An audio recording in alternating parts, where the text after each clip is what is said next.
मंगलाचरण प्रारंभ करते हैं।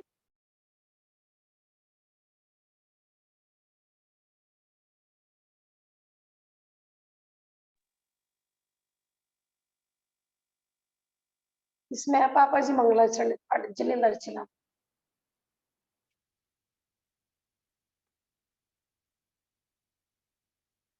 मोक्ष मार्गस्य नेतारं भेत्तारं कर्मभूवृतां ज्ञातारं विश्वतत्त्वानां वन्दे तद्गुणलब्धये त्रैकाल्यं द्रव्यसटिकं नवपदसहितं जीवसटिकाय निशा पंचान्ये चास्तिकाया व्रत समिति गति ज्ञान चारित वेदा इत्येतन् मोक्षमूलम् त्रिभुवन महित प्रोक्त महरेदिरेशि प्रतीयेति श्रद्धाति स्पर्शति च मतिमान् यः सैव शुद्ध दृष्टि सिद्धि जयप सिद्धि चौविहाराहण फलम पत्ते वंदितारहन्ते मोक्षम आराहणा कंसो उज्जोवणमुज्जवणं रेवाहणं साहणं चरे चरणं तंसरणानुचरितं तवाणुमाराहणा घड़िया।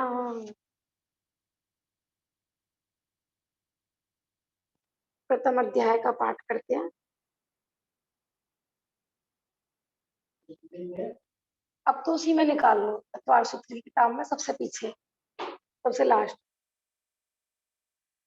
सम्यक दर्शन ज्ञान चारित्राणि मोक्ष मार्ग तत्वार श्रद्धानम सम्यक दर्शनम तन्नी सर्गा दधिगु मार्गा जीवा जीवाश्रव बंध संभर निर्जरा मोक्षास तत्वम नाम स्थापना द्रव्य भाव तन्यास प्रमाण नैर्धिगम निर्देश स्वामित्व साधनाधिकरण स्थिति विधानतः सत संख्या क्षेत्र स्पर्शन कालांतर भावाल्प बहुत्वस्य मति श्रुतावधि मनः पर्यय केवलानि ज्ञानम।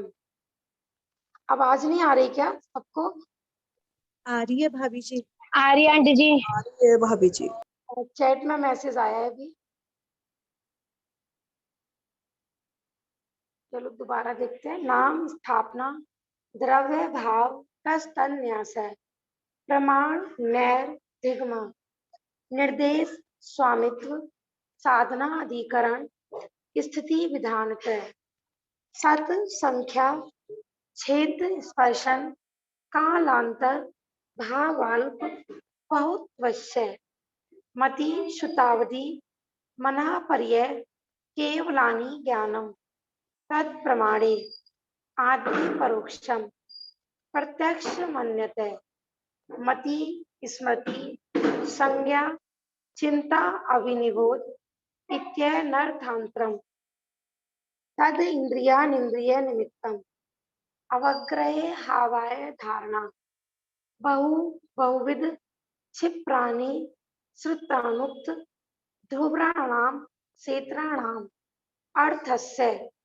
व्यंजनस्य अवग्रह न चक्षुर्निन्द्रियाभ्यां श्रुतं मति पूर्वं त्वनेक द्वादश भेदम भव प्रत्यो अवधि देव नारकाणां क्षौत्सम निमित्त षड विकल्प शेषाणां ऋजु विपुलमति मनः पर्यय विशुद्ध प्रतिपातभ्यां तद विशेष विशुद्धि क्षेत्र स्वामी विसेव्यो अवधि मनः पर्यय मति शुद्धो निर्बंधो द्रव्येष्व सर्व पर्यायसु रूपेषु वदे तदंत भागे मना पर्यस्य सर्व द्रव्य पर्यायसु केवलस्य एकादीनि भाज्यानि युगपदे कस्मिन्ना चतुरभ्य मति श्रुतावद्यो विपर्यस्य सद सतोर विशेषाद्य द्रक्षो उपलब्धे ऋन्मत्वत् नेगम संग्रह व्यवहार जो सूत्र शब्द संविरूण एवं भूता नया।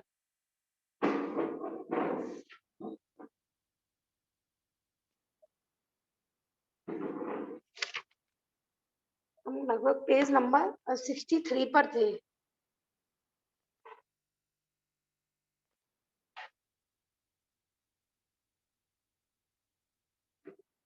पेज नंबर 63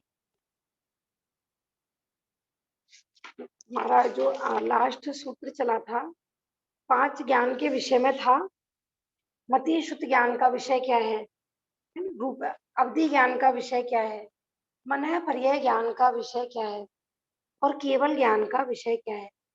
ऐसे पांचों ज्ञानों के क्या क्या विषय होते हैं, इसको लेकर हमारी चर्चा चली थी। 26, 27, 28 और 29 ऐसे 4 सूत्रों के माध्यम से माने हमारा लास्ट ये ज्ञान का ही प्रकरण चल रहा है।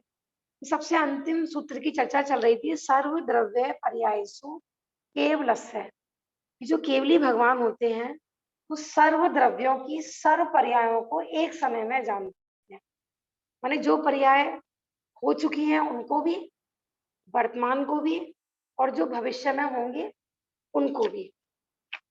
ऐसा क्योंकि मति और शुद्ध ज्ञान यद्यपि 6 द्रव्यों को जानते हैं लेकिन वो एक तो परोक्ष होते हैं, दूसरा वो सर्व द्रव्यों की सारी पर्याय को नहीं जानते हैं। जैसे एक दिन प्रश्न आया था ना, केवली और शुद्ध केवली। तो केवली और शुद्ध केवली में बहुत अंतर है। इसी अपेक्षा हम कह देते हैं कि शुद्ध केवली भी आत्मा को जानते हैं और केवली भी आत्मा को जानते हैं, दोनों समान है। लेकिन शुद्ध ज्ञान में और केवल ज्ञान में बहुत अंतर है, महान अंतर है। तो वह शुद्ध केवली का बस इतना ही अंतर है। शुद्ध केवली क्यों कहा जाता है? शुद्ध केवली माने कि पूरे द्वादशांग के ज्ञानी नहीं। शुद्ध केवली प्रत्यक्ष नहीं जानते, वो परोक्ष जानते। हाँ, शुद्ध माने पूरा द्वादशांग। तो माने द्वादशांग की जितनी लिमिट है 11 अंग 9 पूर्व, 11 अंग 9 पूर्व नहीं, 11 अंग 14 पूर्व और सारा अंग बाह्य भी। बेटा शांत हो जाओ, इससे डिस्टर्ब होता है। माने जितनी लिमिट थी शुद्ध ज्ञान की उसको सर्व जानते हैं, द्वादशांग मात्र को जानते हैं। तो इस अपेक्षा से कहा था शुद्ध केवली। यहाँ पर केवली माने केवल ज्ञान नहीं, केवली माने पूरे द्वादशांग के ज्ञाता, उसको बोलते हैं शुद्ध केवली। और जो केवली है, केवल ज्ञानी है, वो माने जिनको केवल ज्ञान प्राप्त हो गया है, यानी मति ज्ञान शुद्ध ज्ञान का नाश करके जिन्होंने केवल ज्ञान की प्राप्ति की है उसको वे बोलते हैं शुद्ध केवली।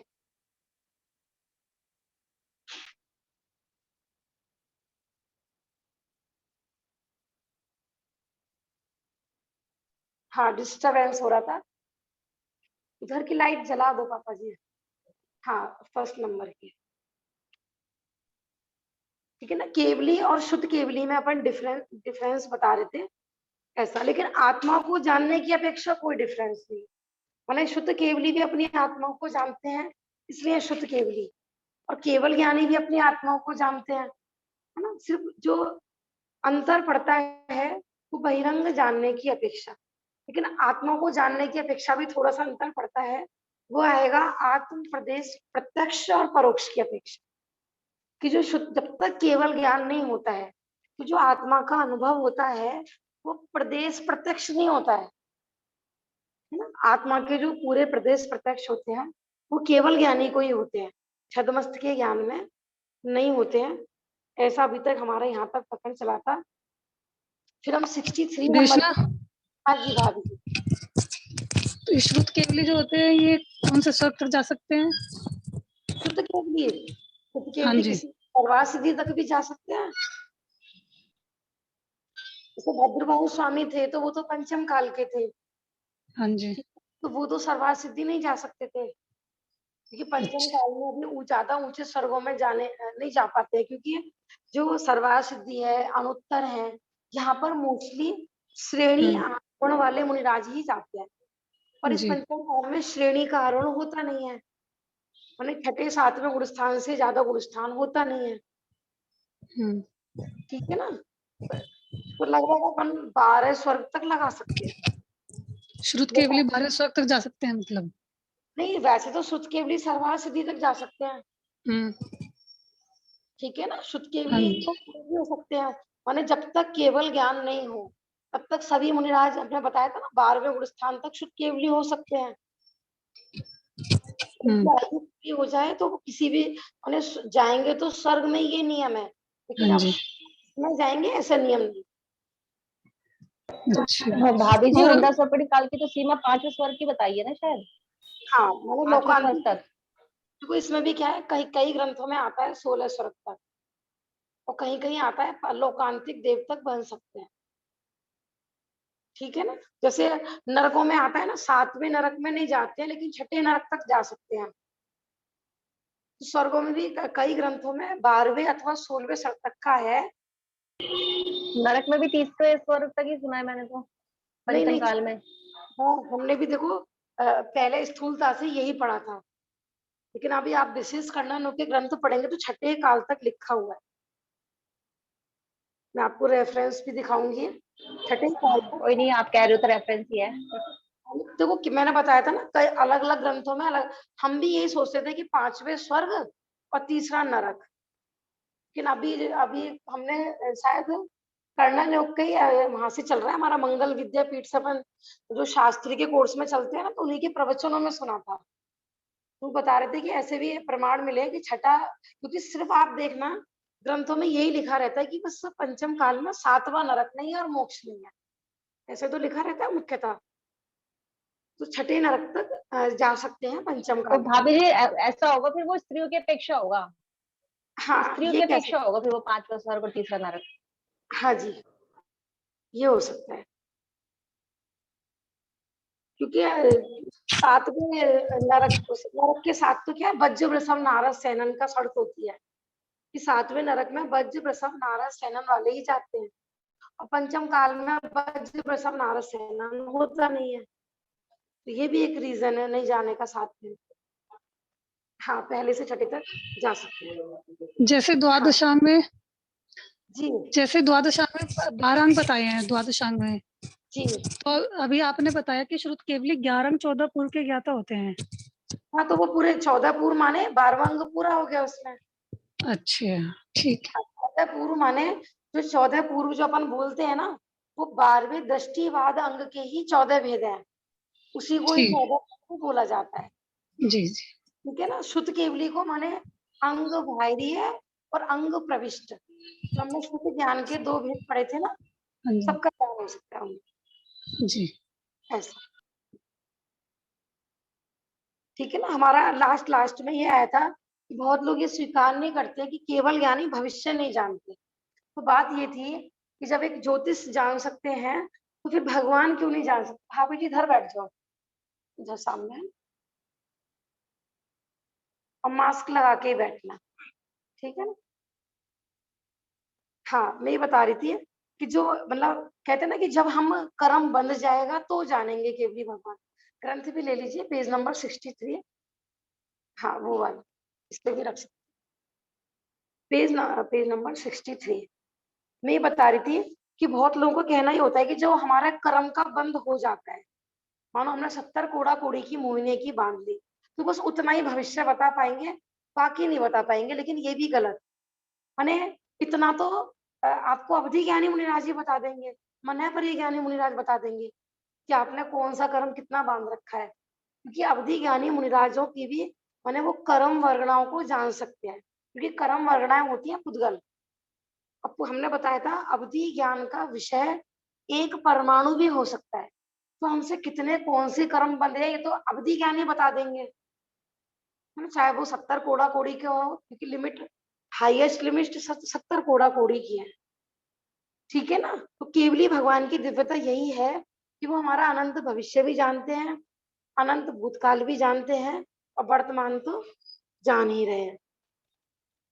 ठीक है ना, ये हमने लास्ट में पढ़ा था। अब थोड़ा 63 पेज नंबर पर देखते हैं।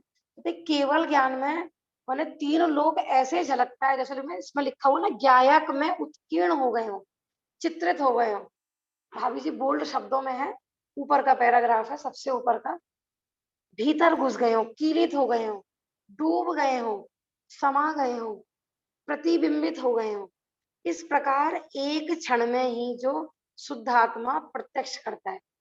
जैसा अपन दर्पण का उदाहरण लेते हैं ना, हमारे यहाँ पर कोई बड़ा सा शीशा लगा हुआ है ना, ड्रेसिंग टेबल लगा हुआ है, तो पूरा रूम उसमें दिखता है कि नहीं। देखो ड्रेसिंग टेबल में तो कदाचित ऐसा भी हो सकता है इधर उधर की वस्तुएं नहीं दिखे, लेकिन केवल ज्ञान में ऐसा नहीं है। केवल ज्ञान में तो चाहे दूर की चीज हो और चाहे पास की चीज हो, चाहे भूतकाल हो, चाहे वर्तमान हो, चाहे भविष्य हो, ये तो बिल्कुल वो वर्तमानवत ही दिखता है वहां पर, बिल्कुल प्रत्यक्ष। ऐसा नहीं है कि उनको भविष्य तो धुंधला धुंधला दिखेगा या भूतकाल धुंधला दिखेगा और वर्तमान उनको क्लियर दिखेगा, ऐसा भी नहीं है। बिल्कुल चित्रित चित्रित होगा। जैसे अपन देखते हैं ना, मानो कोई एल्बम देख रहे हैं अपन, तो उसमें हमारा बचपन का फोटो भी है, युवावस्था का भी है, अब मानो बूढ़े हो गए हैं तो बुढ़ापे का भी है। तो जैसे हम तीनों फोटो प्रत्यक्ष देख रहे हैं ना बिल्कुल, तो केवल ज्ञान में ऐसे ही भूतकाल, वर्तमान और भविष्य बिल्कुल ऐसे प्रत्यक्ष दिखाई देता है। माने उसमें डूब गए हो, समा गए हो। ऐसा लगता है ना शीशे में पूरा कमरा घुस गया हो, कमरे की प्रत्येक वस्तु शीशे में ही रखी हो, ऐसा लगता है कि नहीं हमें। हाँ, तो ऐसे ही ये सब हमारा भी ऐसे ही ज्ञान स्वभाव है ना। केवल ज्ञानी का तो बता ही रहे हैं, सबके अंदर ऐसा केवल ज्ञान की शक्ति है कि तीनों लोग हमारे ज्ञान में दर्पणवत झलके प्रतिबिंबित हो गए। हाँ, व्यक्ति नहीं है भले ही आज, लेकिन शक्ति है। यहाँ एक प्रश्न संभव है कि केवल ज्ञान में भविष्य की सभी पर्याय जान ली जाती हैं, तो फिर यह भी जान लेते होंगे कि हम सबका कब क्या कैसे होने वाला है। यदि हाँ, तो फिर हम तो किसी का कुछ कर ही नहीं सकते। वैसे ये प्रश्न हमने पिछली बार ले लिया था कि हर जगह ना यहीं पर रुक जाते हैं, हम तो कुछ कर ही नहीं सकते हैं। जब भी अपन क्रमबद्ध की बात करते हैं और हम कहते हैं कि भगवान ने हमारे अनंत भव पहले से ही देख रखे हैं, तो भगवान ने जो देख रखा होगा वही होगा, हम क्या कर सकते हैं। भगवान ने देख रखा है मोक्ष जाएंगे तो जाएंगे, नहीं तो नहीं जाएंगे। जैन धर्म में वास्तव में ऐसी पराधीनता बिल्कुल भी नहीं है। ऐसा होगा इसलिए भगवान ने जाना है। भाभी जी समझ में आ रहा है, भगवान ने देखा है इसलिए हमारे साथ होगा, ऐसा नहीं है। देखो जैसे ज्योतिष बताते हैं, ज्योतिष ने बताया कि आज से 10वें दिन आपको कोरोना होगा है या आपका एक्सीडेंट होगा, तो हमने कर्म बांधा है, हमें होगा इसलिए तो ज्योतिष ने बताया है। अब ये नहीं है कि ज्योतिष ने बताया है तो इसलिए होगा, दोनों में अंतर है कि नहीं है। अब ये कोई है ज्योतिष ने बता दिया तो वो हम पे कोई तंत्र मंत्र करके हमको करेगा, ऐसा नहीं है। हमें होने वाला है इसलिए उसने हमारा भविष्य, उसने तो मात्र से बताया है ना। हमें बुखार है, अब थर्मामीटर तो सिर्फ बताता है, थर्मामीटर। हाँ हाँ, है ना। तो ऐसे ही हमने हम मोक्ष जाएंगे तो केवली भगवान ने देखा है, केवली भगवान ने जो जो देखा है वो होगा, ऐसा नहीं है ना। हम ऐसा लगाते हैं कि भगवान ने तो हमारा नरक देखा होगा तो नरक ही होगा, ऐसा नहीं है। मतलब ये फिर तो पराधीनता हो जाएगी है कि भगवान ने जो देख लिया, अब सब चीज सारी वस्तुएं ना भगवान के अधीन हो गई कि जो जो भगवान ने देख लिया वही होकर रहेंगे, ऐसा नहीं है। हाँ, जो होना है सो निश्चित है, वो केवल ज्ञानी ने गाया है, भजन में पढ़ते हैं ना हम, ऐसा। अरे भाई, अभी तुम इसी समझ में उलझ रहे हो कि तुम किसी का कुछ नहीं कर सकते। बात तो यहाँ तक है कि हम अपना भी कुछ नहीं कर सकते। सबके साथ अपनी पर्याय भी तो भगवान के केवल ज्ञान में ज्ञात हो गई है। कितनी बड़ी बात कह रहे हैं। अभी तो तुम यहीं पर अटके हो, हम किसी का कुछ नहीं कर सकते, हम किसी का कुछ नहीं कर सकते। कर लो तो भैया, अच्छा अपना कर सकते हो तो अपना कर लो, चलो। है, इस समय कोरोना बहुत ज्यादा हो रहा है ना। तो अब आप अपने को कोरोना मत होने देना। कौन चाहता है कि मैं बीमार पड़ूं, बताओ। कौन चाहता है कि हमारा पाप का उदय आए। मत आने दो ना, अपने हाथ में है ना, मत आने दो अपना पाप का उदय, मत होने दो बीमार है। शरीर को स्वस्थ ही रहने दो ना, हमेशा शरीर को मेंटेन करके रखो। सब कहा जाता है निमित्त निमित्त संबंध की अपेक्षा। देखो यहाँ पर ऐसा मत सोचना कि अपने परिणाम भी अपने हाथ में नहीं है, हम क्या करें, हमें तो गुस्सा आ गया, अपने हाथ में नहीं था। देखो जब संसार अवस्था में होते हैं ना, पूर्व कर्म बंद होते हैं, तो ऐसा भी कहा जाता है कि हम चाह नहीं रहे थे फिर भी हमें क्रोध आ गया है। लेकिन उस समय दोनों अपेक्षाएं होती हैं कि क्रोध दूर कैसे होगा, कि जब हम ये मानेंगे कि ये मैंने किया नहीं है, मैं तो इससे भिन्न हूँ, लेकिन उसे हम अपना अपराध भी ना माने तो भी दंड मिलता है ना। हमने कषाय करी है, उसका फल भी तो हमें मिलेगा। तो ये भी अपेक्षाकृत कथन होता है कि हम अपने अपने कार्य की भी करता नहीं है। वास्तव में अपने के नहीं होंगे तो फिर किसके होंगे? हम मूर्ख जाएंगे तो हमें तो सम्यक दर्शन करना है, तो हम अपने सम्यक दर्शन के कर्ता हुए कि नहीं हुए? तो ये अपेक्षाकृत कथन होता है संसार अवस्था की अपेक्षा से, ठीक है ना। देखो हम नहीं मानते ऐसी बातें जिसमें हमें कुछ ही कर ही नहीं सके, हैं? अज्ञानी जीव क्या कहते हैं, हम नहीं मानते भैया ऐसी बात है। आपने तो, हम तो स्वच्छंदी हो जाएंगे, कुछ कुछ भी नहीं कर सकते, बताओ हम तो पत्थर की मूर्ति बन के रह गए। आप ये भी कोई धर्म है कि कुछ कोई किसी का कुछ नहीं कर सकता? हमने बताया था ना सर्वार सिद्धि है। सर्वार सिद्धि में कितने सारे संख्यात देव है, सर्वार सिद्धि में संख्यात नहीं है, संख्यात होते हैं। अब ये बताओ सबसे बड़ा माने स्वर्ग की लिमिट बताइए सर्वार सिद्धि, वहां पर कोई देव किसी का कुछ कर सकता है क्या? वहां पे इंद्र प्रतिंद्र है, माने लोकपाल आदि सैनिक सेना ऐसा कोई भेद नहीं है। जितने भी 16 स्वर्ग से ऊपर के जो इंद्र होते हैं ना, वो सब अहमिंद्र कहलाते हैं। वहां पे सब अपने अपने में पूरे हैं, कोई किसी का कुछ करता नहीं है वहां पर, सब अपने अपने में मस्त रहते हैं। तो ऐसा स्वर्ग बढ़िया की घटिया? पिछली बार एग्जाम्पल आया था ना क्रमबद्ध पर्याय नामक पुस्तक का, कि कोई नगर है? तो वहां पर सब एक दूसरे को चोरी भी कर सकते हैं, परेशान भी कर सकते हैं, दुखी भी कर सकते हैं। तो ऐसा गांव हमें पसंद आएगा क्या भाभी जी? हमें कैसा नगर पसंद आएगा? कोई किसी को परेशान ना करे, जहाँ पर सत्य व्यसन आदि ना हो, कोई चोरी चकारी नहीं हो, कोई किसी को लूट सकता नहीं हो। अब ऐसा नगर चोरों को पसंद नहीं आएगा, कि बताओ कैसा गांव है, यहाँ पे कोई किसी की चीज नहीं चुरा सकता, कितनी सिक्योरिटी है यहाँ पर। ऐसा यही कह रहे हैं।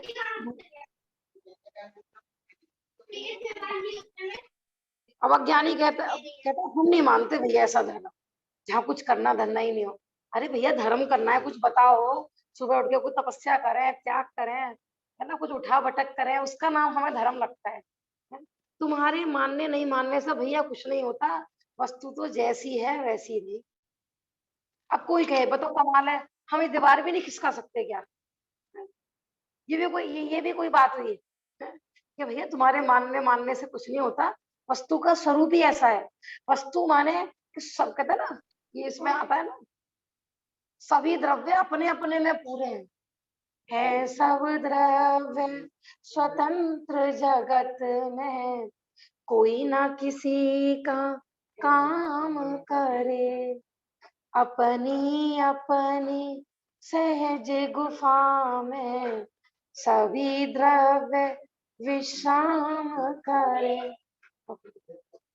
वस्तु स्वरूप तो ऐसा है कि किसी द्रव्य को किसी की आवश्यकता है ही नहीं, सब अपने अपने में भरे पूरे हैं, लबालब भरे हैं। माने द्रव्य में कहीं में देखो, हमें अपनी दृष्टि से भी लगाना है सामने, हम किसी का कुछ नहीं कर सकते, तो सामने वाला भी तो हमारा कुछ नहीं कर सकता है ना, हमें दुखी कर सकता ना सुखी कर सकता। हम किसी का बुरा नहीं कर सकते, तो सामने वाला भी हमारा बुरा नहीं कर सकता। अब ये स्वाधीनता अच्छी है कि बुरी है? ये तो भैया तुम्हारे मानने नहीं मानने से कुछ नहीं होता, वस्तु तो जैसी है वैसी ही रहेगी। हमें ऐसा केवल ज्ञान, ऐसी सर्वज्ञता स्वीकार नहीं। अज्ञानी जीव का कहता है भैया हमें नहीं चाहिए ऐसा केवल ज्ञान। क्या करेंगे वहां पे, कुछ कर ही नहीं सकते, बताओ भगवान बन के भी कुछ नहीं कर सकते। लोगों को लगता है हम भगवान बन जाएंगे ना, तो भगवान बनने में कम मजा आएगा। किसी को आशीर्वाद दिया तो उसके पैसा हो गया, किसी पे प्रकोप कर दिया किसी को श्राप दे दिया तो वो गरीब हो गया। मैंने भगवान की इमेजिनेशन ऐसी है जगत के जीवों के। भगवान माने ऐसे लगता है कि नहीं भाभी जी है? कुछ आशीर्वाद देंगे, कुछ बुरा भला करेंगे, तो अज्ञानी जीवों को लगता है ऐसे कैसे भगवान, बस ऐसे ही बैठे रहेंगे, कुछ नहीं कर सकते किसी का। हमें नहीं चाहिए ऐसी सर्वज्ञता। अरे भाई हमारे भगवान की, आप्त की, सच्चे देव की परिभाषा यही है कि जो वीतरागी हो, सर्वज्ञ हो, हितोपदेशी हो, वही भगवान है, वही आप्त है, वही सच्चा देव है और वही तीर्थंकर अरिहंत देव है। कि भैया ये सच्चे भगवान की परिभाषा है और तुम कहते हो कि हम नहीं स्वीकार कर रहे सर्वज्ञता। इसका मतलब तुमने सर्वज्ञता को नहीं स्वीकार करना माने कि आपने सच्चे देव की विराधना कर दी। हम कहते हैं ना, हम नहीं मानते कि भगवान भविष्य जानते हैं, तो आपने फिर वीतरागी को कहाँ माना? हम नहीं मानते कि भगवान कुछ नहीं करते धरते, तुमने फिर वीतरागी की वीतरागता खंडित कर दी है।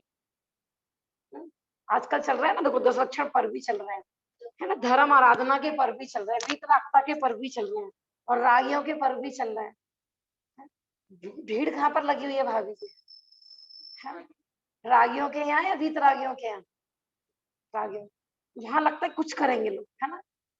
और देखो जैन धर्म में भी वीतरागी को रागी बना दिया कि ठीक है चलो हम रागियों से नहीं मांगते, चलो वीतरागियों से ही मांग लें। देव का सच्चा स्वरूप नहीं समझना माने देव का अवर्णवाद करना, गुरु का सच्चा स्वरूप नहीं समझना माने गुरु का अवर्णवाद करना। पीछे भी रखिए भाई सब। जिनवाणी का सच्चा स्वरूप नहीं समझना माने जिनवाणी का अवर्णवाद करना। ऐसा यदि हम सच्चे देव शास्त्र गुरु का उपासक बनना है तो उनके सर्वज्ञ स्वभाव को गहराई से समझना होगा। आ रहा है? मैंने बिना देव शास्त्र गुरु का स्वरूप समझे हम उनकी पूजा अर्चना नहीं कर सकते, है ना। लोग करते हैं कि जन्मजात अपन जैन हैं इसलिए महावीर भगवान को मानते हैं। तो महावीर जयंती आ रही है, क्यों मनानी है? कि हम जैन हैं, महावीर हमारे 24वें तीर्थंकर है इसलिए मनानी है। कि वास्तव में महावीर भगवान कौन है, कहाँ से आए हैं, कैसे वो भगवान बने, उनका स्वरूप ख्याल में नहीं है। कह रहे हैं कि सच्चे देव शास्त्र गुरु का उपासक बनना है तो उनके सर्वज्ञ स्वभाव को गहराई से समझना होगा, सर्वज्ञता को स्वीकार करना ही होगा, अन्यथा सब कुछ गड़बड़ हो जाएगी। सर्वज्ञता स्वीकार नहीं करी तो समझो 63 पेज नंबर है भाई साहब। हाँ, उन्हें आकुलता बनी रहेगी। हमने कहा था ना, बिना क्रमबद्ध पर्याय को स्वीकार करे हो ही नहीं सकता कि जीव निराकुल हो जाए। तो कुछ जब सब कुछ करके थक जाता है ना, लास्ट में जाके यही स्वीकार करता है हमारे हाथ में कुछ है ही नहीं, जो कुछ होना था निश्चित है। पहले तो पूरा भरसक प्रयास कर लेता है अज्ञानी जी, फिर लास्ट में जाके शांति किस बेस पर मिलती है कि ठीक है मैंने तब छोड़ दिया, जो कुछ होगा देखी जाएगी। सबसे नीचे का पैराग्राफ है, हमारे देव सर्वज्ञ हैं, हमारे शास्त्र सर्वज्ञ कथित हैं और हमारे गुरु भी सर्वज्ञ भगवान के बताए मार्ग का ही अनुसरण करते हैं।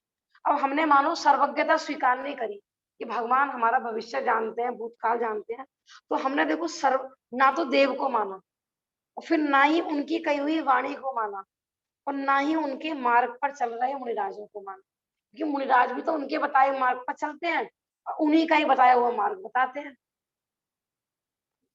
इसलिए एक का स्वरूप यदि हमने गलत माना ना, समझो देव शास्त्र गुरु तीनों का ही अवर्णवाद कर दिया। जैसे हमने आज नियम भेजा था ना, हमें देखो आज देव दर्शन नहीं मिल पा रहा है, ये सब पूर्व में हमारी देव शास्त्र गुरु की प्रति की गई अपराध का ही तो फल है ना। चलो अपने यहाँ उस्मानपुर में फिर भी यहाँ खुला हुआ है, कि मेरे को सुनने में आया कि बहुत जगह मंदिर ही नहीं खुले, है ना। दिल्ली में यहाँ पर जब तक भी मैंने अपन भी संशय में तो बने ही रहते हैं, मिलेंगे कि नहीं मिलेंगे, कल मिलेंगे कि नहीं मिलेंगे। ये सब पूर्व में हमने केवली का वर्णवाद कराया, देव का सच्चे वितरागियों का वर्णवाद कराया, सच्चे गुरुओं का वर्णवाद कराया, उसी का ही तो फल है ये। ऐसा तो कह रहा भैया तुम्हारे मानने से कुछ नहीं होगा, धर्म का तो जैसा स्वरूप है वही रहेगा, अब तू चाहे मान या मत मान, कि जब भी कल्याण होगा बिना सर्वज्ञता को स्वीकार करे हो ही नहीं सकता। सर्वज्ञता को नहीं मानने से हम सब कुछ गवा देंगे। अगले पेज पर है, क्या आप नहीं जानते कि समस्त जिनागम का आधार एकमात्र सर्वज्ञता ही है। अब कोई भगवान के समक्षण में जाए और भगवान से अपना भविष्य पूछे और भगवान नहीं बता पाए तो क्या होगा? हमने बताया था ना, तीर्थंकर दीक्षा लेने के बाद मौन हो जाते हैं, क्योंकि उनको पता है कि कोई प्रश्न करे और नहीं दे पाए, कितनी बड़ी है माने एक होता है ना, माने भगवान की क्या दिव्यता रहेगी। भक्त भगवान से कुछ पूछे, भगवान कहेगी मुझे नहीं आता, कैसा लगेगा। केवल ज्ञान होने के बाद ही बोलते हैं, संपूर्ण ज्ञान होने के बाद। अपन कहते हैं ना कि अल्प ज्ञान खतरनाक होता है, पूर्ण पूर्ण ज्ञान हो जाता है तभी भगवान बोलते हैं। और आज जितना भी मोक्ष मार्ग उपलब्ध है, वो सब सर्वज्ञता के आधार पर ही तो उपलब्ध है सारा। भगवान की वाणी में आया, फिर आज अपन पढ़ते हैं ना, जैसे प्रथम योग आदि पढ़ते हैं, सबका यही प्रश्न होता है कि ये सब किसने लिखा है, किसने देखा था ये सब। उज्जवल, हम सोचते हैं ना ये घटनाएं घटी, किसने देखी थी है। अभी जैसे अपन श्रीपाल पुराण पढ़ रहे थे, आज हमने विमलनाथ पुराण प्रारंभ किया है। प्रश्न होता है ना, ये एक एक बात कौन जानता है, मानो किसी भी महापुरुष का जीवन चरित्र का वर्णन आया, ठीक है ना। अब किसको क्या पता वो जंगल में क्या कर रहे थे, वो क्या सोच रहे थे। उनके एक एक बचपन से लेकर पूरा मोक्ष जाने तक की घटनाएं किसने देखी थी। कोई उनके साथ तो रहता नहीं था पहले, किसने बताया ये सब, केवली भगवान ने। जैसे हमने अभी ना आज विमलनाथ पुराण प्रारंभ किया, बहुत अच्छा है। मैंने आप जैसे अपन कहते हैं ना कि हे भगवान, हमने ऐसा क्या बुरा किया था जो हमें ये फल मिल रहा है, उसमें आज ही प्रारंभ हुआ है। बहुत अच्छा प्रकरण है कि हमने क्या क्या क्या पाप किए और क्या क्या पाप के फल में क्या क्या मिलता है, इन भावों का फल क्या होगा। ऐसे बहुत सारे उसमें प्रसंग है विमलनाथ पुराण के अंदर। उसमें पूछे किसने है प्रश्न, अब वो विमलनाथ पुराण विमलनाथ भगवान के समय में नहीं लिखा गया है, महावीर भगवान से राजा सेठिक ने प्रश्न किया। तो उनके समय में एक नारायण पति नारायण थे कि हे भगवान, ये शंभु नाम के जो नारायण थे और ये धर्म नाम के जो बलभद्र थे, इनका जीवन चरित्र सुनाओ। अब विमलनाथ भगवान कब हुए थे, वासुपूज भगवान के बाद है ना। और महावीर भगवान और विमलनाथ भगवान में कितना सारा गैप है। तो महावीर भगवान उनके समय की कहानी सुना रहे हैं। यदि वो हमारा भूतकाल नहीं जानते होते तो कैसे बताते। और अभी उनसे कोई महावीर भगवान से श्रेणिक राजा ने अपना भी तो पूछा होगा, बहुत लोगों ने पूछा होगा भाई ये राजा श्रेणिक विराजमान है, इनका क्या होगा भविष्य में। तो उनका भी पूरा जीवन चरित्र। तो बस एक ही 24 ही नहीं, माने हम अनंत 24 भी पूछे ना, कोई जीव समवसरण में ऐसा हो कि जो अनंत काल बाद तीर्थंकर बनना हो, उसकी भी बता देंगे भगवान कि अनंत काल में ये तीर्थंकर बनेंगे। ऐसा झूठे कर्तृत्व के अभिमान में सर्वज्ञ और सर्वज्ञता से विमुख होना समझदारी का काम नहीं है। हम क्या करें, हम तो बिल्कुल खाली हो जाएंगे, तो सब कुछ भगवान ने जान लिया, अब तो वही होगा। तो ये कह रहे हैं कि अज्ञानी जीव के कर्तृत्व को ठेस पहुंचती है ना, तो वो कुछ भी किसी का भी अवर्णवाद करने के लिए तैयार हो जाता है। ऐसे तो भी स्वच्छंदता हो जाएगी, हम किसी का कुछ नहीं कर सकते, कोई हमारा कुछ नहीं कर सकता। हमारे आचार्य समंतभद्र अकलंक देव ने, आचार्य श्री विद्यानंद ने सर्वज्ञता की सिद्धि में जीवन लगा दिया। और आज हम कह रहे हैं कि यदि सर्वज्ञता के स्वीकार करने में हमारे हाथ कुछ नहीं रहेगा तो हम तो उसे तिलांजलि दे देंगे। ये कह रहे हैं कि हमारे आचार्यों ने तो सर्वज्ञता की सिद्धि करने में अपना पूरा प्राण गवा दिया, जीवन लगा दिया। और ये अज्ञानी मोही जीव अपना कर्तव्य सिद्ध करने के लिए कहते हैं कि हमारे कर्तव्य को ठेस पहुंचती है तो भैया हम नहीं मान रहे सर्वज्ञता। इसकी सर्वज्ञता स्वीकार नहीं करना माने देव का अवर्णवाद कर दिया आपने। वीतरागता भी कहाँ स्वीकार करी फिर आप। हमें तो ऐसा लगता है कि सब कुछ हमारे हाथ में, सब कुछ हमारे हाथ में। हमने कहा ना वर्तमान कंडीशन जो भी चल रही है, अब बताओ किसके हाथ में रोकना, कोई रोक के दिखाओ। चलो देश के नेता के हाथ में है क्या, क्या हम अपने देश को कैसा बनाएंगे, साफ सुथरा स्वच्छ बिल्कुल रोगों से मुक्त, ये बना के दिखाओ। हाँ, कौन नहीं चाहता कि हमारा परिवार स्वस्थ रहे, बढ़िया रहे, तो बना के दिखाओ। पूर्ण भरसक प्रयास किए जा रहे हैं, देखो नेताओं के द्वारा, सामाजिक समाज सेवियों के द्वारा, पदवीधारियों के द्वारा। कौन रोक पा रहे हैं, करता है ना अपन परद्रव्य के, तो भैया रोक के दिखाओ। एक बार ऐसा वो आती है ना घटना कि लाल बहादुर शास्त्री गए थे एक बार श्रीमद रायचंद जी के पास। उस समय क्रांति छिड़ी हुई थी, मैं ये कर दूंगा, ये कर दूंगा, ये कर दूंगा, इस तरह से प्रसंग आता है ना।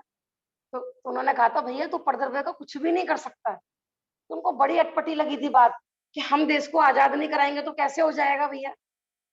मतलब जिनके जहन में कर्तव्य बैठा हो ना कि हमारे हिलाए बिना पत्ता भी नहीं हिलता, तो इसलिए उनको ऐसे भगवान भी स्वीकार नहीं होते। ऐसे भगवान किस काम के जो किसी का कुछ कर ही नहीं सकते। हमें तो वो भगवान पसंद आते हैं तो कुछ आशीर्वाद दें, कुछ है ना, माने शत्रुओं पर कुछ श्राप दे दें। आज देखो कितना कुछ नहीं हो रहा, तरह तरह की वीडियो भी आ रही है, कोई कह रहा है भी कोरोना झूठ है, अफवाह है, कोई कह रहा है सत्य है। ऐसी ऐसी वीडियो भी आ रही है, डॉक्टर्स की भी आ रही है ना। माने लूट करने वालों की, मायाचारी करने वालों की, उनकी भी वीडियो आ रही है। तो क्यों नहीं रोक देते हैं? जो चलो भीतर आ गए तो कुछ नहीं करते, रागी भगवान तो करते हैं ना, तो क्यों नहीं रोकी जा रही है सब घटनाएं? बताओ, आज कहाँ चले गए बताओ वो सब करने वाले? रोक के दिखाओ, ये बुरा हो रहा है ना जगत में, रोक के दिखाओ। तो पंचम काल को कोई चौथा काल जैसा बना सकता है क्या?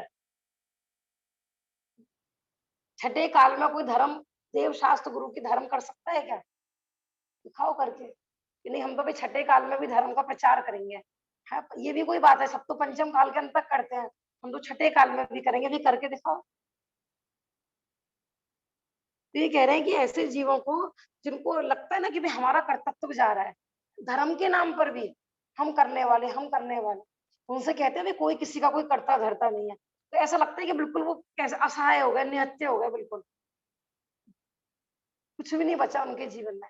जबकि ये तो अच्छी बात थी कि कोई किसी का कुछ नहीं करता तो मैं भी किसी का कुछ नहीं करता, सामने वाला भी मेरा कुछ नहीं कर सकता। कितनी स्वतंत्रता हो गई। अपन इसलिए तो दुखी रहते हैं, उसने मेरा ये कर दिया, मैंने उसका ऐसा नहीं करा। रात दिन हम दूसरे की तरफ ही ताकते रहते हैं सुखी होने के लिए, और किसी व्यक्ति विशेष पे नहीं तो फिर भगवान की तरफ। ये तो कर देंगे हैं? करुणा निधि तुमको समझ नाथ, भगवान भरोसे पड़ा रहा। कहते ना आजकल रागियों के पर्व भी चल रहे हैं और बीतरागियों के भी। अब भीड़ कहाँ पर है भैया?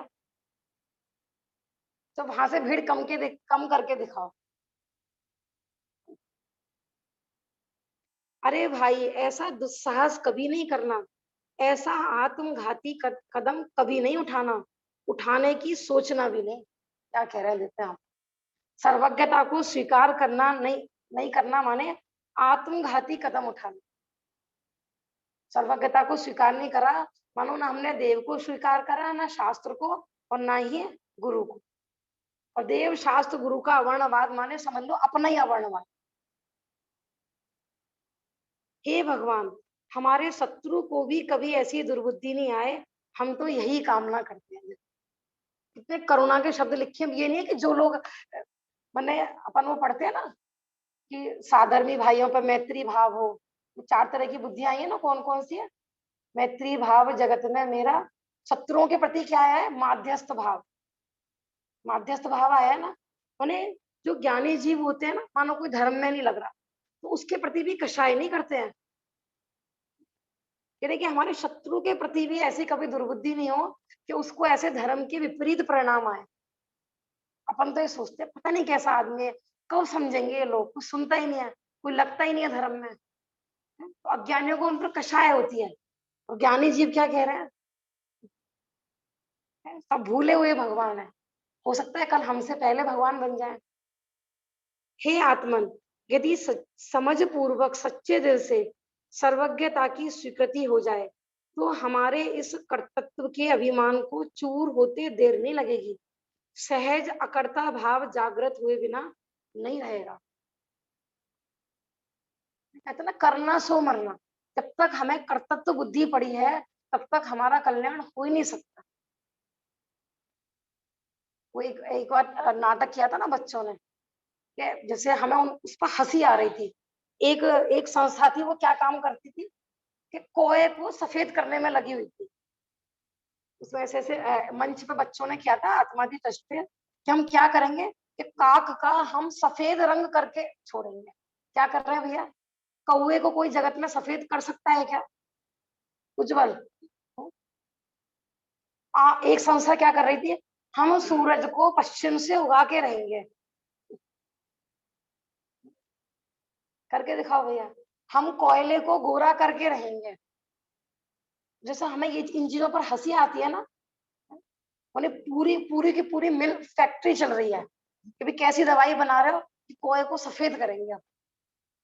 आप क्या करोगे भाई, सूरज को हम पश्चिम से निकालेंगे।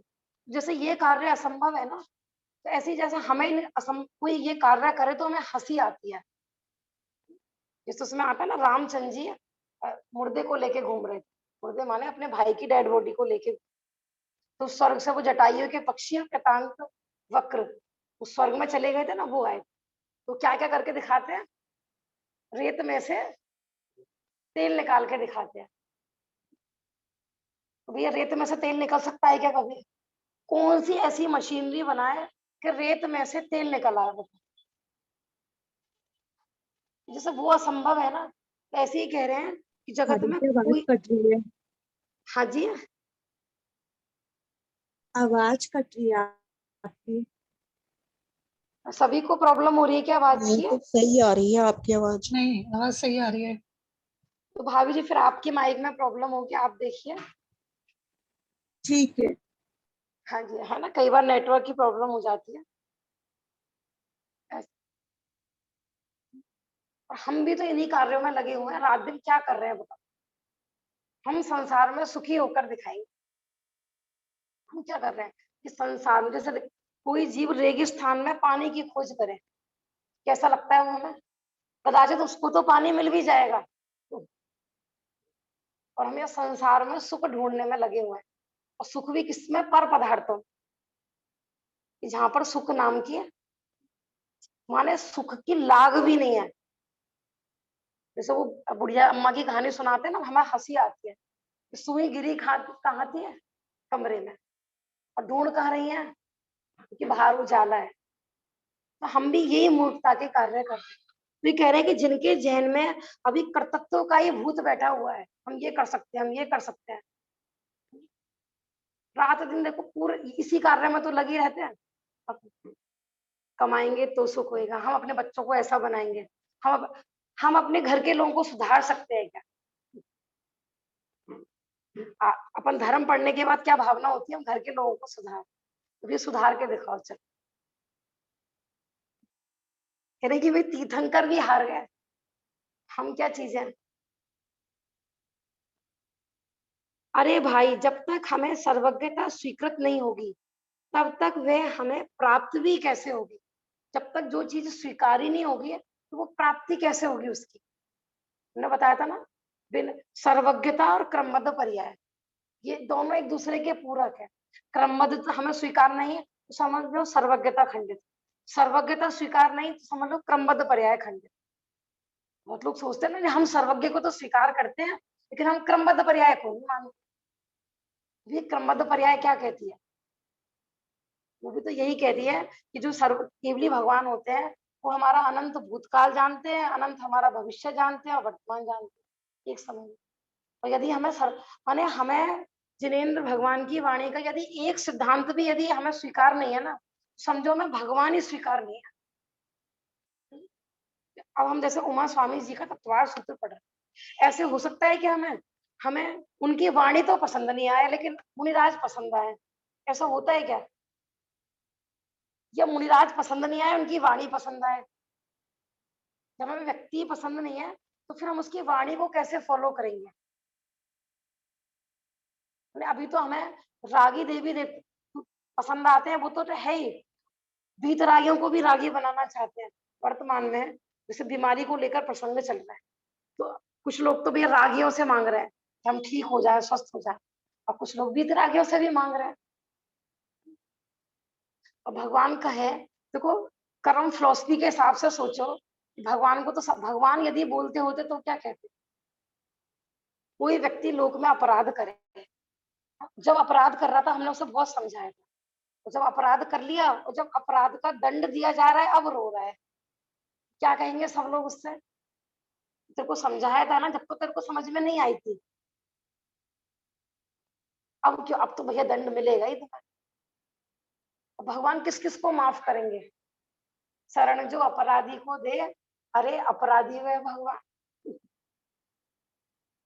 विचार करके देखो, आज तो सब इसी चीज को लेकर दुखी। कुछ बता दो भैया, कुछ बता दो। मतलब सुख के लिए इस समय लोग रोग मुक्त होने के लिए कहाँ कहाँ नहीं ताक रहे।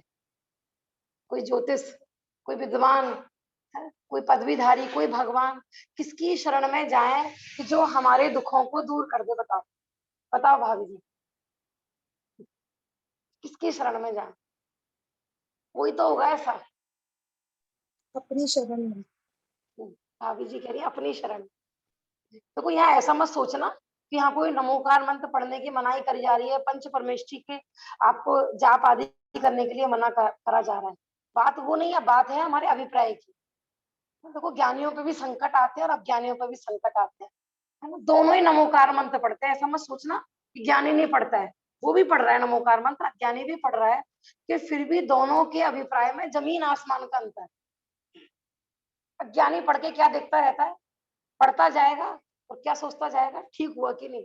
तुरंत ये देखता रहता कुछ असर हुआ कि नहीं। और नहीं होता है ना तो फिर तो उसका सिद्धांत भी खत्म हो जाता है एकदम से। और ज्ञानी है, ज्ञानी भी पढ़ रहा है नमोकार में, है ना। आपके उदय में चाहे ज्ञानी, जैसा अपन पढ़ते हैं ना, अकलंग निकलंग पे संकट आया। संकट क्या, संकट का जैसे वो बौद्ध गुरु ने नाटक ही किया था, तो उन्होंने सबसे, उनके मुंह से क्या उच्चारण निकले? अरिहंते शरणम पवज्जामि, सिद्धे शरणम पवज्जामि, साहु शरणम पवज्जामि। लेकिन ये क्या, हमारा अभिप्राय क्या चल रहा है वो देखना है अंदर। पाप करते समय क्या चलता है? देखो लोक में भी हो कि मानो आपस में, आपसदारी में या परिवार में, रिश्तेदार में, जब मुझे काम हो तो मैं आपको फोन लगाऊं, ठीक है ना, आपसे मीठी मीठी बातें करूं। और जब मुझे आपसे काम नहीं हो फिर, तो लोक में उस व्यक्ति को क्या माना जाता है? कितना मतलबी आदमी है। जब अपना काम हो तो आ जाते हैं, है ना, तब तो हाथ भी जोड़ लेते हैं, कुछ भी कर लेते हैं। और जब अपना काम नहीं हो तो उन्हें लोक में हम किसी व्यक्ति के साथ ऐसा व्यवहार करें तो भी बुरा माना जाता है। और भगवान, हम किसको मूर्ख बना रहे हैं? ये भगवान को मूर्ख नहीं बना रहे, वो अपने आप को ही मूर्ख बना रहे हैं। अभिप्राय में कुछ और चल रहा है। भगवान बचा लो, भगवान एक बार बच गए ना, हम ये करेंगे, हम ऐसा करेंगे, हम ऐसा करेंगे। जैसे जब जिस समय 500 के नोट बंद हुए थे ना, बहुत लोगों ने बहुत मोटी मोटी गड्डियां निकाली थी दान के लिए। कई लोगों को तो मेरे पास भी आया था, हमें दान देना है। उससे पहले क्यों नहीं दिया भैया दान आपने? हाँ। और जब बिल्कुल वो 500 के नोट किसी काम के नहीं रहे, अब तुम दे रहे हो, ये पहले ही दे देते ना। तो आपके उदय में क्यों सारे भाव आ रहे हैं कि अब हम दान देंगे, अब आपको छत्र चढ़ाएंगे, आपको चमर चढ़ाएंगे, है? गरीबों को दान देंगे। ऐसा होता है ना आजकल, एक दो बीमारी ऐसी आती है जो अंगूठी वंगूठी देने वाले होते हैं ना, तो जैसे छल्ला दिया जाता है बवासीर का। क्या करना भैया, कुत्ते को रोटी डालना तो चिड़ियों को चुग्गा डालना, कहते हैं कि नहीं? या फिर घर में कोई परेशानी आ रही हो तो भी बताते हैं वो ज्योतिष, डेली नहीं डालना। अब इतनी गर्मी पड़ रही है, मैंने जब हम पे परेशानी आए तो नहीं करना। विचार भाभी करके। ये सब मिथ्यात्व में ही तो आएगा ना, ये सारी कैटेगरी मिथ्यात्व ही है ना। ज्ञानी भी करता है दान, ऐसा नहीं है, वो भी चिड़ियों को हाँ, खिलाता है, वो भी क्योंकि करुणा बताया था अपना ना। रोग दूर करने के लिए नहीं। हाँ, माने पर्टिकुलर इसी भावना से। और ऐसे ऐसे लोग हैं, 10 कुत्ते हैं तो एक ही रोटी लेके चलेंगे, और एक एक बेचारे देख रहे हैं। अगर तुम्हें करुणा होती है तो आप अपने घर से लेके आते ना भर के रोटी, भी वो आगे पीछे की बची हुई सूखी, बिल्कुल ऐसी रूखी सूखी सी। अपने ज्ञानी जीवों को बताया ऐसी करुणा होती है कि वो मैंने किसी जीव का दुख नहीं देख सकते, सहज करुणा होती है। अब ऐसे नहीं मेरे पाप का उदय आया तो मैं दान दूंगा। और वहां अपेक्षा क्या होती है? चिड़ियों को दाना देने से ये बहुत आशीष देंगी, इनकी दुआएं लगेंगी, कुत्ते इनको दुआएं देंगे और पुण्य का उदय लगेगा।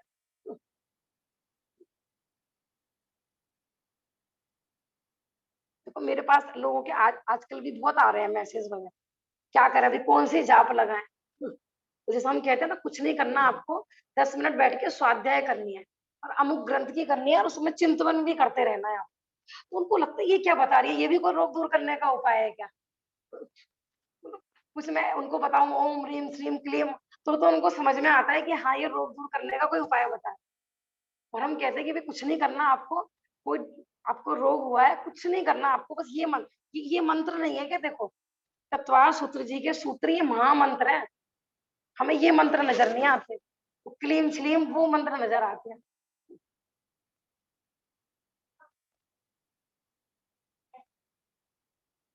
तो विचार करें, माने हमारे साथ जो कुछ भी हो रहा है वो, हमने कहा ना यदि वस्तु स्वरूप यदि समझोगे, किसी की तरफ मुंह ताकने की जरूरत नहीं है सुखी होने के लिए, चाहे कैसी भी कंडीशन हो, सुख की हो चाहे दुख की हो।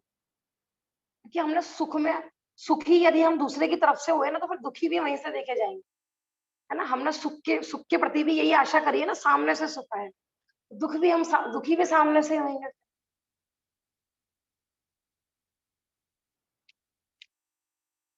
यदि सर्वज्ञता के स्वरूप को गहराई से जानना है, तो यहाँ पर लिखा है लेखक की जो अन्य कृति है क्रमबद्ध पर्याय, आचार्य कुंद कुंद कृत प्रवचन सार के ज्ञानाधिकार का स्वाध्याय अवश्य करना चाहिए। क्रमबद्ध पर्याय हमने कहा था ना, निष्पक्ष भाव से। देखो पक्ष का यदि वो बैठा होगा ना अंदर में कि हमें ये नहीं पढ़ना, हमें ये नहीं सुनना, तब तक हमारा कल्याण होने वाला नहीं। मैं तो बार बार बोलती हूँ, मैंने हम जैन कुल में पैदा हुए हैं इसलिए हम महावीर जयंती मना रहे हैं ना, तो भी हम ग्रहित मिथ्या दृष्टि है। कि कल को मुस्लिम में पैदा होंगे तो ईद मना रहे होंगे, आज दशक्षण मना रहे हैं, कल को हम रमजान मना रहे होंगे। तो जब जिस समय परीक्षा करो ना, बिल्कुल निष्पक्ष होकर भूल जाओ कि हम जैन है। उस समय मैंने सबको सामने रख दो। जैसे पहले जमाने में राजाएं होते थे ना, राजा बिल्कुल निष्पक्ष होते थे।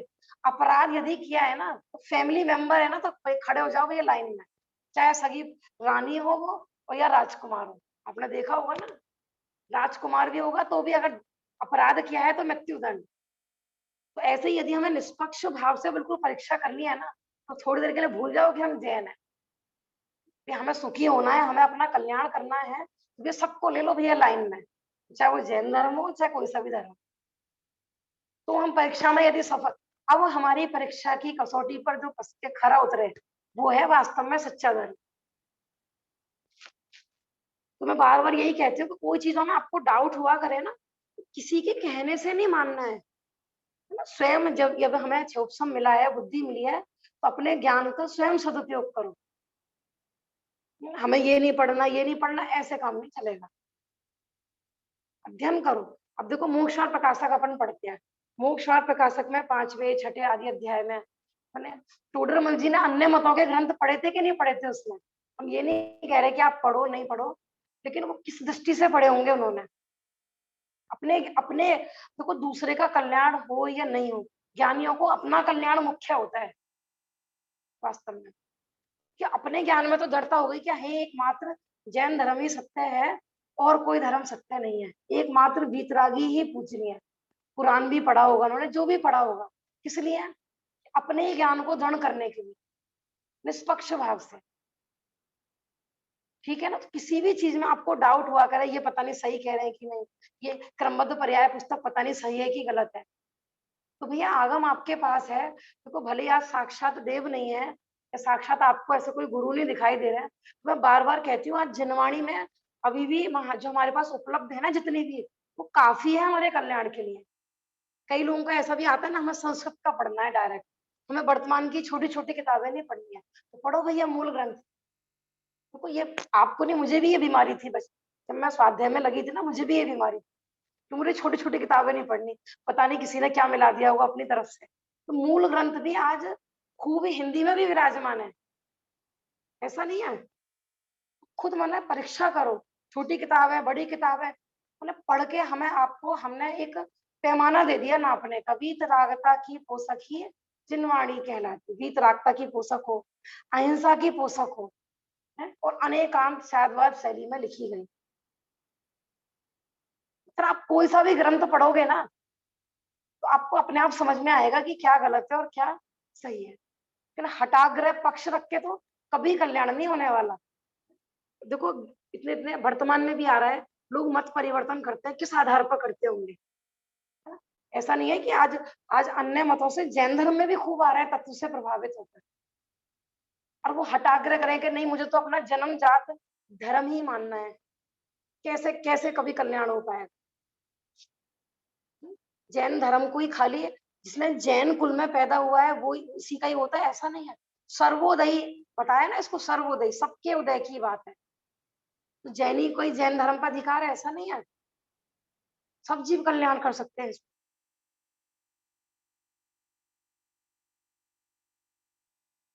तो क्रमबद्ध पर्याय यदि आपको थोड़ी बहुत कचास लगती हो और उसमें पूरा आगम प्रमाण से, और जो आगम के रेफरेंस दिए ना, फिर उन मूल ग्रंथों को खोलो कि ऐसा है कि नहीं, है ना। कई बार किसी व्यक्ति पे हमें बिलीव नहीं हो रहा, तो हम क्या करते हैं कि इसकी बात की ना परीक्षा करके देखो, ये सच बोल रहा है कि झूठ बोल रहा है। करते हैं कि नहीं अपन परीक्षा लोक में। तो आपको कहीं भी कैसा भी डाउट हो, देखो आप पूर्ण स्वतंत्र हो। अपना धर्म ऐसा है जैसे जो न्यायी राजा होते थे ना, किसी की चोरी हो गई हो, है अभी जैसे ये नानू देखता रहता है ना, कहानियां पढ़ता रहता है, तो किसी की चोरी हो गई तो राजा ने भी कह दिया भैया मेरी भी तलाशी होगी, रानियों की भी तलाशी होगी, राजकुमारों की भी तलाशी हो। क्योंकि सभा में बैठे जो मंत्री वगैरह थे ना, उनको बुरा लग रहा था, हम महामंत्री हैं, हमारी तलाशी क्यों होगी। तो राजा ने कहा पहले मेरी तलाशी होगी। ऐसे ही हमारे भगवान है। तो ऐसा नहीं है कि नहीं भैया नहीं, इनकी परीक्षा नहीं करनी, ये अच्छे रहे इनको छेड़ो मत।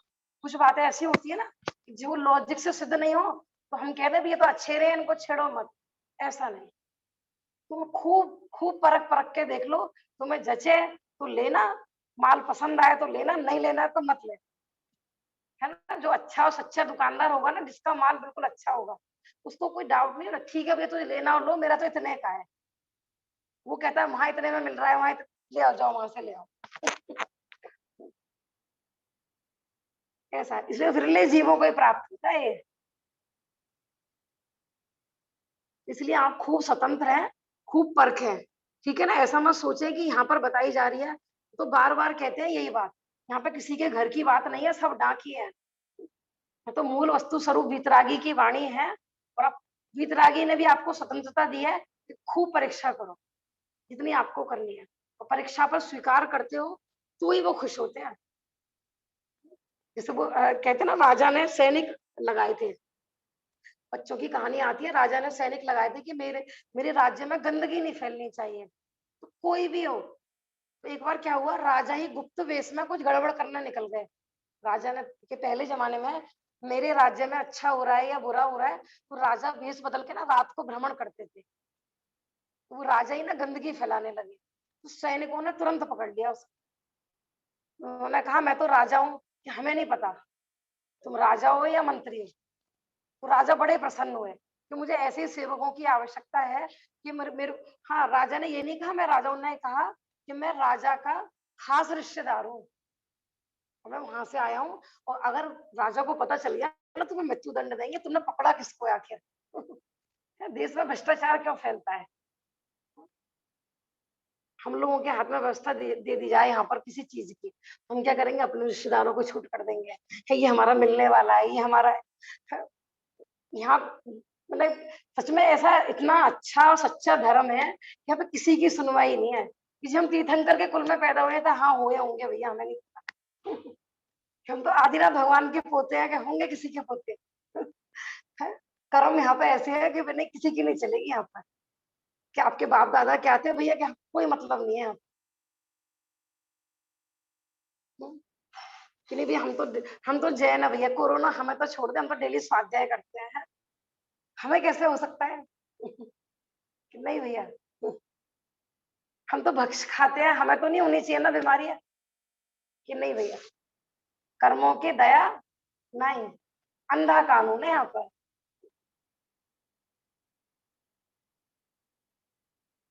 ठीक है ना, ये बहुत अच्छा प्रकरण है। मैं तो सबसे ही कहती हूँ एक बार क्रमबद्ध पर्याय नामक पुस्तक सब पढ़े है, और उसमें डाउट होता है तो प्रवचन सार का ज्ञान अधिकार, जहाँ पर सर्वज्ञता की सिद्धि की गई है, ये वाला प्रकरण अवश्य पढ़े। और आपको ये डाउट लगता हो कि परीक्षा करें कि नहीं करें, पाप लगेगा, गुरु है हमारे, शास्त्र है, देव है, पाप लगेगा, है हम अज्ञानी ठहरे, हम ज्ञानियों की परीक्षा कैसे करें, तो देवागम स्तोत्र पढ़ लेना समंतबद्ध स्वामी, तो आपका ये भय भी निकल जाएगा। ठीक है, फिर हमारा 30 नंबर का सूत्र चलेगा, एक आत्मा में एक साथ कितने ज्ञान हो सकते हैं। एकादीनी भाज्यानि युगपदे कस्मिन्ना चतुरभ्य। एक जीव के एक साथ एक से लेकर 4 ज्ञान तक हो सकते हैं। मैक्सिमम कितने हो सकते हैं उज्जवल? एक जीव के एक साथ कितने ज्ञान हो सकते हैं? ज्ञान, मति ज्ञान, श्रुत ज्ञान, अवधि ज्ञान, मनःपर्य ज्ञान और केवल ज्ञान। ठीक है, 4 हो सकते हैं। और कम से कम ज्ञान कितने होंगे नानू? 5 ज्ञान के नाम सुन रखे हैं ना, मति ज्ञान, श्रुत ज्ञान, अवधि ज्ञान और केवल ज्ञान, मनःपर्य ज्ञान और केवल ज्ञान। तो कम से कम एक ज्ञान। कौन सा भाभी जी? केवल ज्ञान। भाभी जी का प्रश्न आया है कि कम से कम होगा तो 1 ज्ञान केवल ज्ञान और अधिक से अधिक होंगे तो 4 ज्ञान। मैंने देशना जी मैंने बिल्कुल नहीं सुना। आज मेरी तबीयत बहुत खराब है, 3-4 दिन से। मैंने अभी खोल लिया है फोन, बहुत बुखार आ रहा है, बहुत गला सूख गया, ऐसी तकलीफ है, मैं कुछ भी नहीं सुन पाई हूँ। कोई बात नहीं है भाभी जी, देखो पूरी जिंदगी जो सुना पड़ा है ना उसी का चिंतन करें।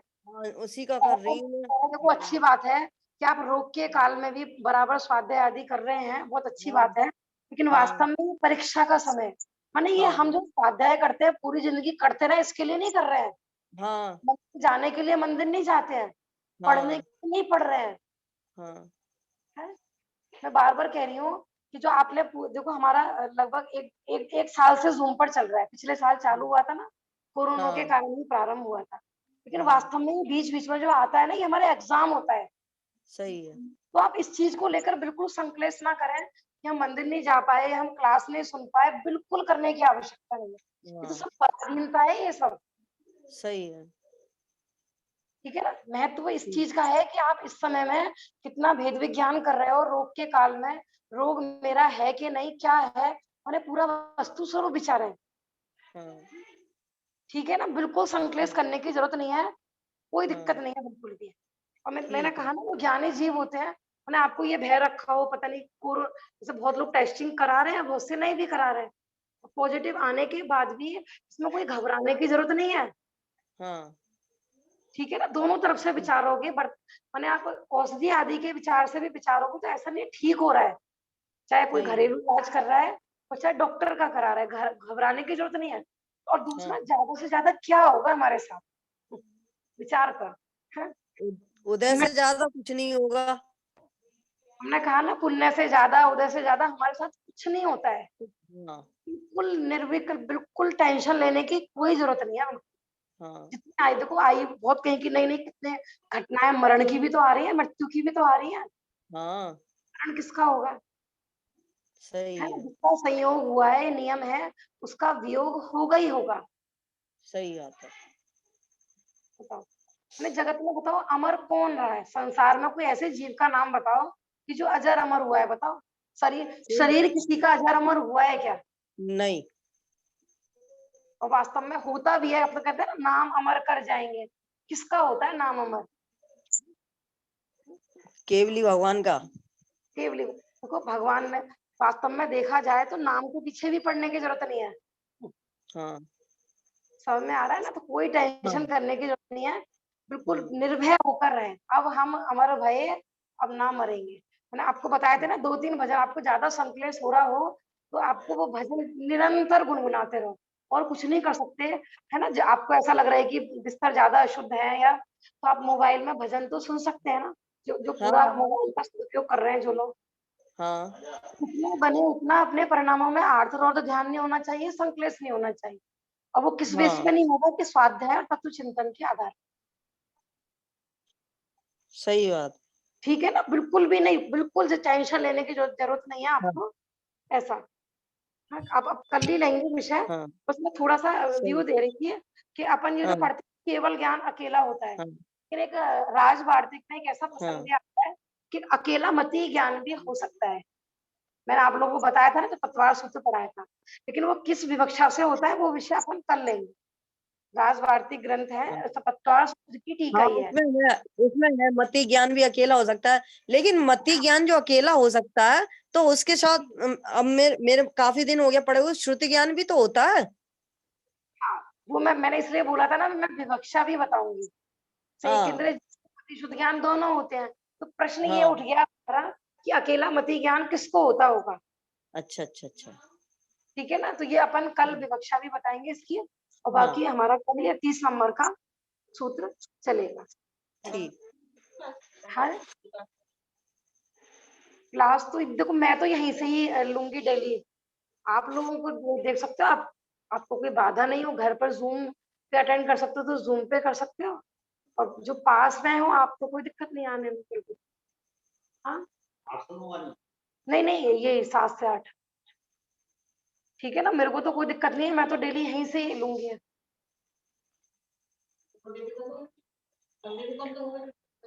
मंदिर का वही रहेगा 8 बजे। अच्छा, कल मंदिर 7:30 तक खुलेगा उस्मानपुर का। जूम पर भी जो लोग उस्मानपुर के हैं, शाम को तो नहीं खुलता है वैसे, आज तो खुला हुआ है, लेकिन 2 दिन नहीं खुला था।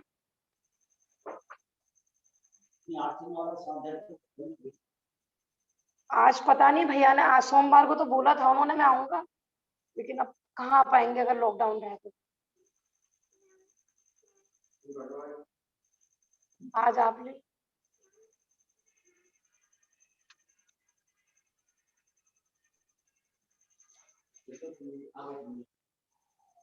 जिनवाणी स्तुति पढ़ते हैं, 2 ही पैराग्राफ पढ़ेंगे।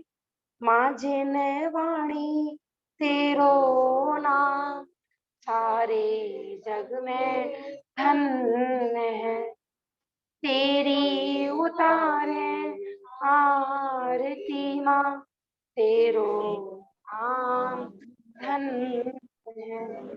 ज्ञान की ज्योति तू ही जलाती, भक्तों को भगवान तू ही बनाती, अमृत पिलाती मारक खाती, तेरो नाम धन्य है।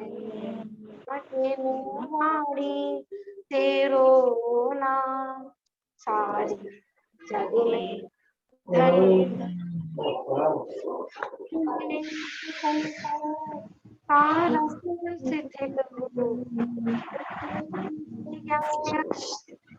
मंगल हो, तुमको नमन है, तुमको नमन है, तेरो नाम धन्य है। माँ जिनवाणी तेरो नाम, सारे जग में धन्य। निज में बताई यह अनंत उपकार है, उसके लिए जिनवाणी माँ को वंदना सतवार। नमो अरुणाणम, नमो सिद्धाणम, नमो आयरियाणम, नमो वत्थायाणम, नमो ये बोलो जिनवाणी माता की जय। हम जैन धर्म की जय। जय जय भाभी। जय श्री सबको।